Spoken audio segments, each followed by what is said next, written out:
A paz e a graça do nosso Senhor e do nosso Salvador Jesus Cristo. Você está no canal Meu Mestre em Teologia, aqui no YouTube. Muito obrigado pela sua presença. E hoje teremos uma aula sobre exegese bíblica. Você vai aprender um pouco hoje o que é exegese bíblica mais aprofundado, tá? No vídeo anterior, eu mostrei para você a diferença entre exegese, hermenêutica e homilética, e hoje eu vou aprofundar um pouco mais em exegese, ok? No livro de 2 Timóteo, capítulo 2, versículo 15, a palavra de Deus diz assim: procura apresentar-te a Deus aprovado, como obreiro que não tem de que se envergonhar, que maneja bem a palavra da verdade. A exegese é um estudo profundo e detalhado da Bíblia, tá? Para poder você entender o significado original dela. Esse é o objetivo da exegese. A palavra exegese, ela vem do grego de exegeses, tá? Que significa, no grego, quer dizer explicar, quer dizer interpretar corretamente, quer dizer trazer à luz, quer dizer orientar, ok? Então é o processo, exegese é o processo de estudar um texto bíblico no seu contexto original para descobrir o seu verdadeiro significado. E os originais bíblicos são grego e hebraico. No livro de Salmos 119, versículo 130, diz assim: a revelação das tuas palavras esclarece e dá entendimento aos simples. A exegese, ela busca entender o que o autor quis dizer e como os leitores originais compreenderam aquela mensagem que estava recebendo de Deus pela revelação divina. Agora, por que a exegese ela é importante? Ela é importante justamente para evitar erros doutrinários e interpretações equivocadas, tá? Então, para entender a intenção original do autor bíblico, ok? Então, por isso que você estuda ali o original. O Novo Testamento, ele foi escrito já no grego. O Antigo Testamento, antes de Cristo, ele foi traduzido para o grego também, que é a chamada Septuaginta, mas o original do Antigo Testamento foi no hebraico. Em 2 Pedro 1, 20 e 21, diz assim: sabendo primeiramente isto, que nenhuma profecia da Escritura provém de particular elucidação, porque nunca, jamais qualquer profecia foi dada por vontade humana. Entretanto, homens santos falaram da parte de Deus, movidos pelo Espírito Santo. A Bíblia, ela não deve ser interpretada com base em opiniões pessoais, mas sim com base naquilo que Deus revelou. Então, a Bíblia, ela é a revelação de Deus. Então, quem sabe mais de Bíblia é o próprio Deus. E ele, na pessoa do Espírito Santo de Deus, ele capacitou homens para escrever e capacita eu e você para entender também. Nós estudamos, mas é o Espírito Santo que nos dá aquele entendimento, abre aquela visão. E tem aí os passos essenciais para a exegese bíblica, tá? Você precisa identificar o contexto histórico e cultural do versículo, do texto bíblico. Em Mateus 22, 29, Jesus disse assim: errais, não conhecendo as Escrituras e nem o poder de Deus. Então, o estudo é interessante. Você fazer uma faculdade de teologia, ou você faz um seminário, também tem o ensino médio, tem o bacharel, tem o iniciante. Então, tem vários níveis, tá? O seminário teológico tem vários níveis. Então, mas para você não errar na interpretação bíblica, Jesus já está dando a dica aí, olha, conheça as Escrituras, mas conheça também o poder de Deus. Então é por isso que, por mais estudioso que você seja, Você pode ter 5, 10 faculdades de nível superior, mas se você não tiver o poder de Deus sobre a sua vida, se você não tiver o Espírito Santo na sua mente, no seu coração, se você não tiver entregue ainda a sua vida a Cristo, você não vai entender a Bíblia Sagrada, não. Vão surgir um montão de perguntas e você não vai entender a resposta do Espírito Santo. Por quê? Porque você não tem o Espírito Santo. Ah, pastor, mas como é que eu faço para poder receber o Espírito Santo e ter o Espírito Santo em minha vida? O Espírito Santo de Deus, ele mora no coração do crente, do cristão, daquele que reconhece que é pecador, aceita Jesus Cristo como o único e eterno Salvador, pede perdão dos pecados e vive agora uma vida íntegra e limpa na presença de Deus. Jesus Cristo é a única porta para o céu. Jesus Cristo é o único caminho para chegar a Deus. Não tem outro. Então, o texto bíblico, você tem que fazer essas perguntas aqui, olha. Quem escreveu isso aqui, hein? Será que foi o profeta Isaías? Será que foi Davi? Será que foi Mateus, Lucas? Será que foi o apóstolo Paulo? Será que foi o profeta Jeremias? Será que foi Moisés? Tá? Então, tem vários escritores bíblicos. No Antigo Testamento tem 36 livros e no Novo tem 27. Então, soma-se aí na faixa de 40 escritores bíblicos. Então, você precisa saber quem é que escreveu, em que momento escreveu, em que momento da história, ok? Olha, por exemplo, Apocalipse capítulo 3, versículo 15 e 16. Fala sobre ser morno, tá? Jesus disse que ser morno é uma coisa repulsiva, não tem valor diante de Deus. Espiritualmente, ser morno, a pessoa está perdida. Porque, olha só, no contexto histórico, quando o Espírito de Deus fala para a igreja de Laodiceia, esse versículo, né? Laodiceia era uma cidade que tinha águas mornas que eram inúteis. A água dessa cidade era água morna. Água morna não dava para beber. Então Jesus estava dizendo que eles tinham até água, só que não era água boa, tá? Jesus estava dizendo que a igreja era espiritualmente inútil. Por quê? Era a igreja, só que a própria liderança envolvida com o pecado, os líderes envolvidos com as carnalidades, com mentira, com raivinha um do outro, perseguição um com o outro. E Jesus estava dizendo, olha, vocês são morno, e quem é morno será vomitado de mim. Vou vomitar, não vou aceitar. Então Jesus está dizendo, olha, ou a pessoa é quente ou é fria. Fria é aquela pessoa que ainda está ali sem um conhecimento da palavra, está perdida no mundo e ela está fria espiritualmente. Mas na hora que ela aceita Jesus Cristo de verdade, ela fica aquecida pelo fogo do Espírito. Aí depois não tem mais como ficar morna, não. Não pode se desviar, não pode, ok? Então, só permanece quente se ficar ali, ó, fidelidade a Deus, obedecendo a Deus, ouvindo a voz de Deus e cumprindo, tá? O livro de João, capítulo 21, versículo 15 e 17, vai dizer assim, Simão, filho de João, amas-me mais do que estes outros? Aqui no grego, Jesus usa a palavra ágape para falar amor, tá? Que ágape é o amor incondicional, é o amor de Deus para nós.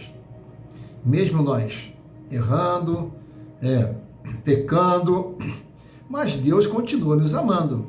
Ele continua disposto a nos perdoar, enquanto estamos vivos. Esse é o problema, por isso que nós não temos direito a pecar e nem viver no pecado. Por quê? Porque aí, a pessoa está no pecado hoje, ela é crente, mas ela sabe que está no erro.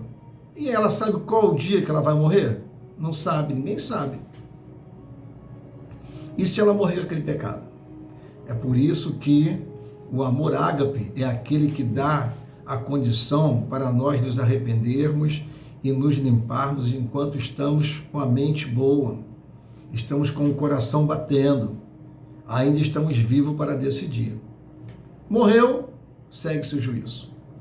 E aí, Jesus fala que Jesus usa a palavra ágape. Está perguntando para Pedro: Pedro, você me ama com o amor ágape? Mas Pedro, ele responde com filéu, tá? Que é um amor de amizade. Isso mostra que Pedro não estava seguro do seu compromisso com Cristo. Então, só que para você descobrir isso que eu te falei agora, você precisa saber um pouco do grego. Por quê? Você, quando vai ler o texto, você vai ver que quando Jesus fala amor, ele usa a palavra grega ágape. E quando Pedro fala amor, ele usa a palavra grega filéu. Ok? Então, os dois são amor. Quando traduz para a língua portuguesa, ou quando traduz para o inglês, seja para qual língua for, a tradução é amor. Né? Que no inglês é love. Então, quando você se depara com o original grego, você descobre. Ah, pastor, mas como é que eu faço para descobrir? Bom, é bom você ter um básico de grego, tá?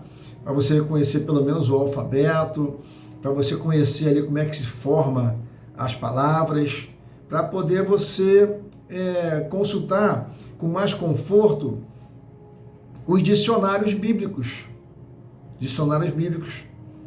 de grego ou de hebraico, alguns comentários exegéticos, tá? Que traz o original, ok? Você precisa analisar o contexto literário. Olha, Lucas capítulo 10, versículo 30 a 37, Jesus fala sobre a parábola do bom samaritano. Quais são os gêneros literários na Bíblia?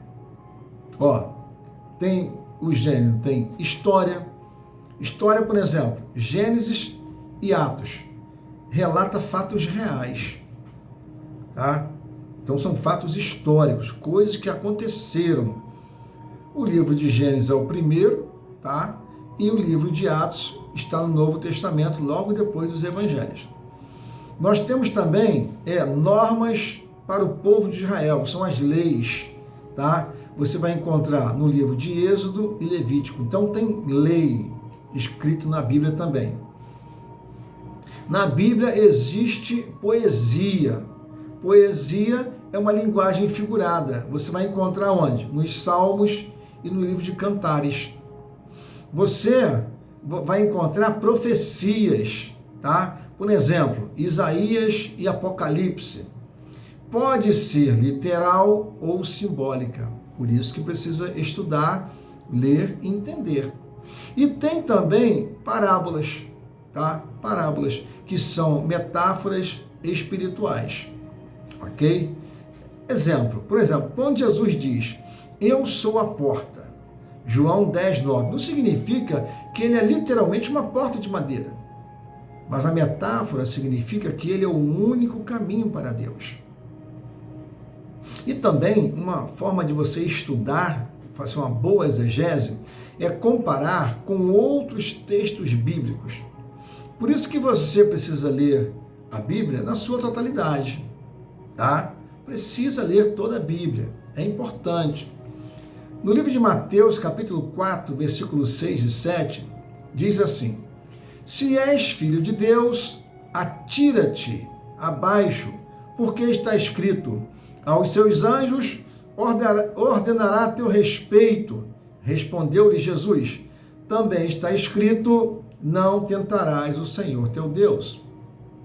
Então aqui é um diálogo de Satanás. Satanás falando com Jesus Cristo lá no deserto.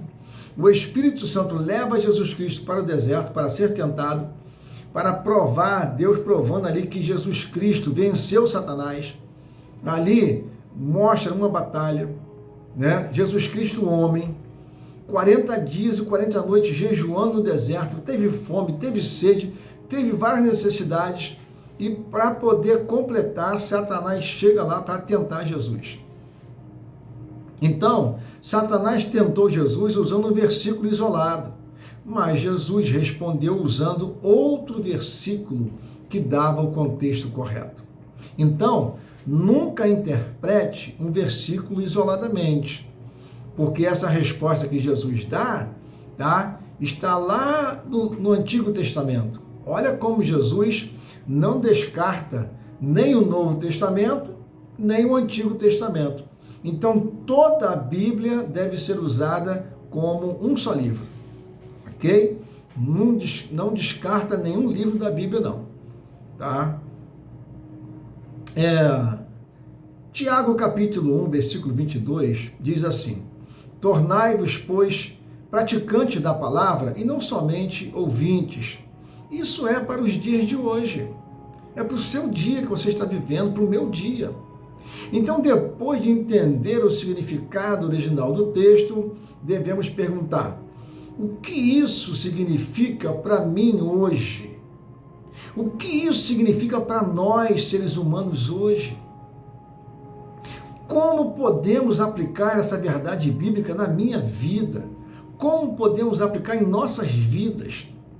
Sempre você pergunta ao texto, aquela pergunta pessoal, tá? Você leu o texto, Deus te revelou e você pergunta ao Senhor: Senhor, como que eu posso aplicar essa palavra, essa verdade bíblica a mim?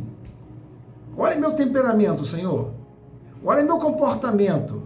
Olha os meus pensamentos, Senhor. Não estão de acordo com esse texto, Senhor, mas eu quero mudança. Eu vou mudar. Ok? Se você quiser realmente mudar, você muda, porque o poder de Deus faz isso. Olha, Filipenses capítulo 4, versículo 13. Muita gente usa esse versículo para justificar uma vida de pecado. Ah, foi o feriadão aí, tudo posso naquele que me fortalece. Aí a pessoa sabe o que ela faz?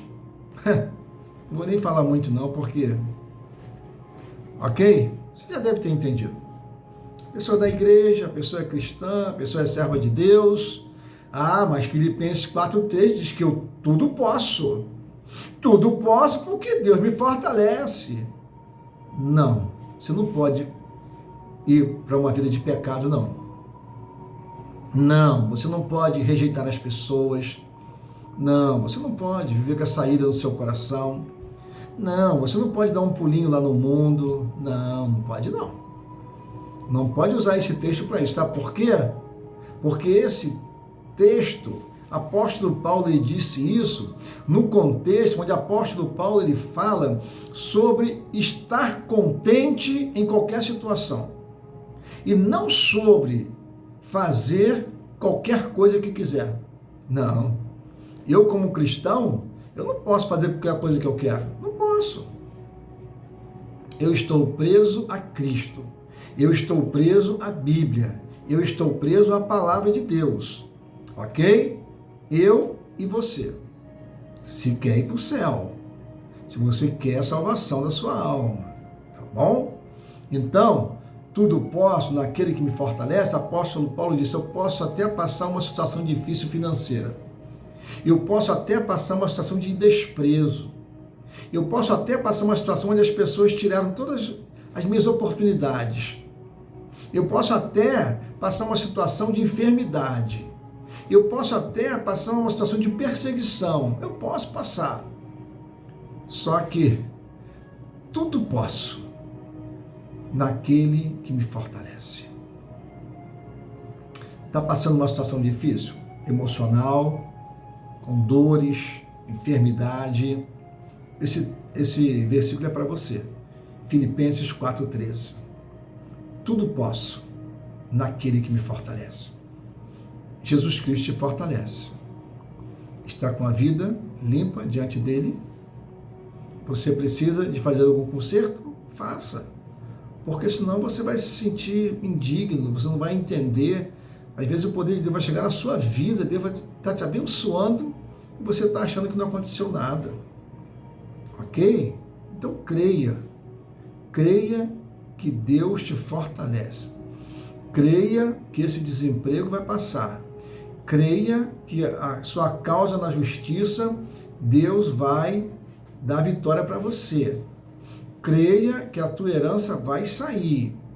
Creia que essa confusão na sua casa ela vai acabar em nome de Jesus. Creia que o teu ministério Deus já abençoou. Creia, tá? Agora, o que não é exegese? Olha, eu disse para você o que é exegese. Agora, eu vou dizer o que não é exegese. Tem uma palavra chamada exegese, que é uma coisa que não é exegese.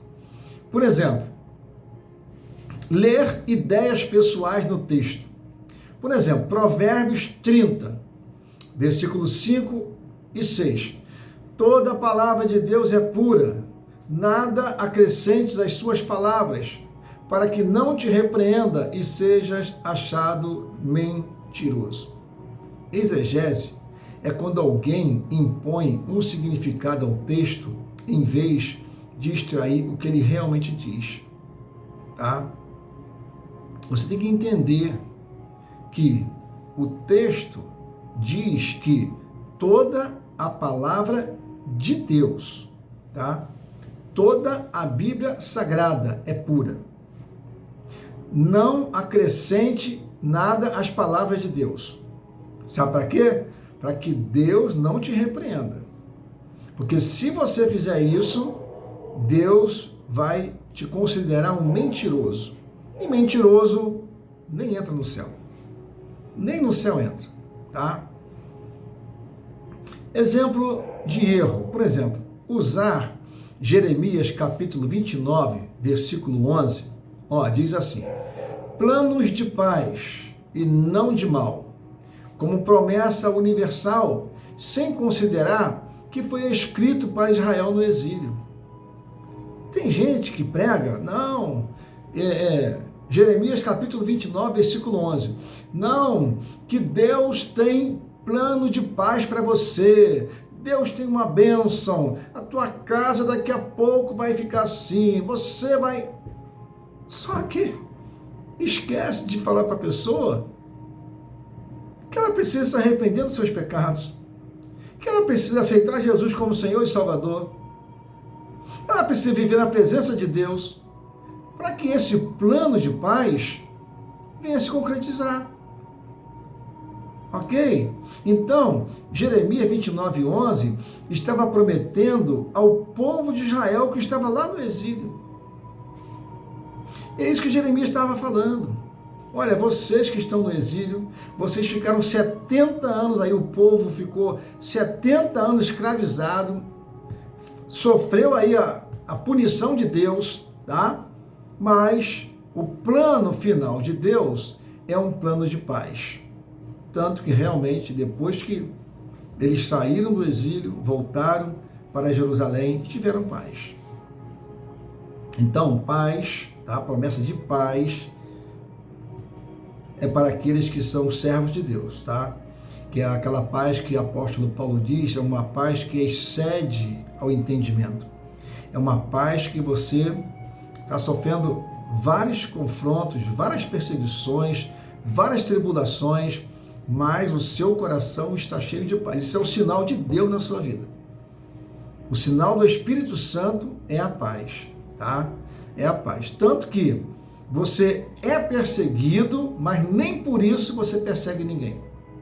Você é desprezado, mas nem por isso você despreza ninguém. Você é humilhado, mas você não humilha ninguém. Ok? Você é maltratado, mas nem por isso você vai maltratar ninguém, não. Você não vai. Sabe por quê? Porque a paz de Deus, que excede o entendimento, está no seu coração. Você está vendo as coisas acontecerem. Está vendo as pessoas agirem. Mas você, Senhor, está em tuas mãos. Essa peleja não é minha, essa batalha não é minha. Não sou eu que tenho que pelejar. A Bíblia diz que é Deus que peleja por nós. Ó, 1 Coríntios, capítulo 15, versículo 32, diz assim: se os mortos não ressuscitam, comamos e bebamos, que amanhã morreremos. Ó, tem gente que lê esse versículo isoladamente, tá? Ó, se lido isoladamente, parece que a Bíblia incentiva a pessoa a viver sem responsabilidade. Ah, você está vivo? Ah, faz o que você quer com o seu corpo. Ah, come o que você quiser, bebe o que você quiser. Vai morrer amanhã. A Bíblia está dizendo que a gente vai morrer amanhã. Todo mundo vai morrer, ok?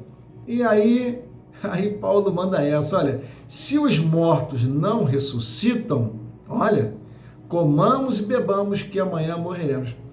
Os mortos não ressuscitam? É isso? Viu? Como é que tem que estudar o contexto bíblico? Aqui, apóstolo Paulo está citando esse argumento dos incrédulos para refutá-lo. Por quê? As pessoas que não queriam aceitar Jesus Cristo, as pessoas que eram incrédulas, não queriam nada com o evangelho que Paulo estava pregando. Aí apóstolo Paulo, ele fala o que os incrédulos pensavam. Os incrédulos falavam isso: ah, Paulo, os mortos não vão ressuscitar, não. Então, se os mortos não vão ressuscitar, Paulo, a gente vai comer hoje, vai beber, vai viver uma vida de carnalidade, porque você vai morrer, eu também vou morrer. Mas aí justamente é isso que o apóstolo Paulo está ensinando. A ressurreição é real. E os ímpios vão ressuscitar para o sofrimento eterno. E os salvos ressuscitam para a glória eterna e para a salvação eterna. Então, no final, só tem 2 lugares eternos para os seres humanos: ou o inferno, sofrimento eterno, ou a Jerusalém celestial, para aqueles que entregaram a sua vida a Cristo aqui nessa terra.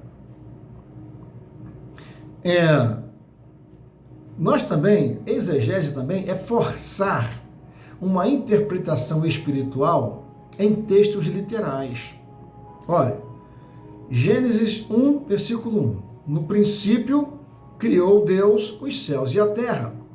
Algumas pessoas tentam transformar Gênesis, capítulo 1, em alegoria. Mas o texto é escrito como narrativa histórica. Aqui não é uma alegoria. Aqui é história, aqui é relato histórico registrado. Deus, no princípio, criou os céus e criou a terra. Simples assim. É simples. A exegese, ela é essencial para a fidelidade bíblica. Em João 8,32, Jesus disse: e conhecereis a verdade, e a verdade vos libertará.